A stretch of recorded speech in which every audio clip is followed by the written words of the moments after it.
একটি বাচ্চার জন্ম হবে। সে স্বর্গ থেকে মর্তে আসার জন্য প্রস্তুত ছিল।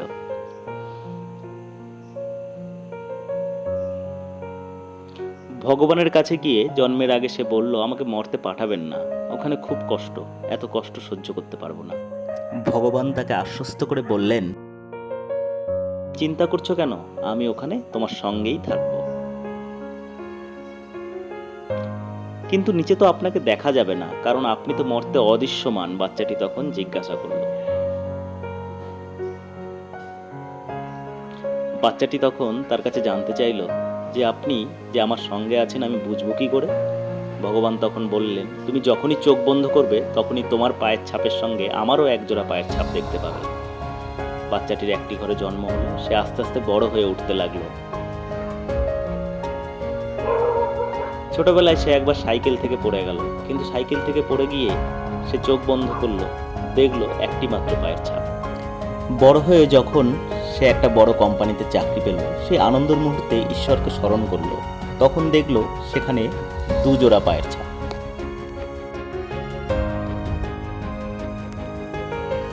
আবার যখন ব্যবসা শুরু করলো, ব্যবসায় প্রচণ্ড ক্ষতি হলো। চিন্তান্বিত হয়ে যখন ঈশ্বরকে স্মরণ করলো, তখন দেখলো সেখানে মাত্র এক জোড়া পায়ের ছাপ।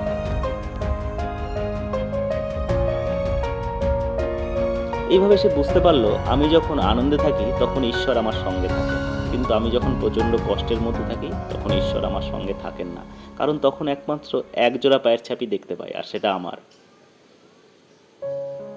মনে মনে ঈশ্বরের বিরুদ্ধে প্রচণ্ড রাগ ও অভিমান জন্মালো।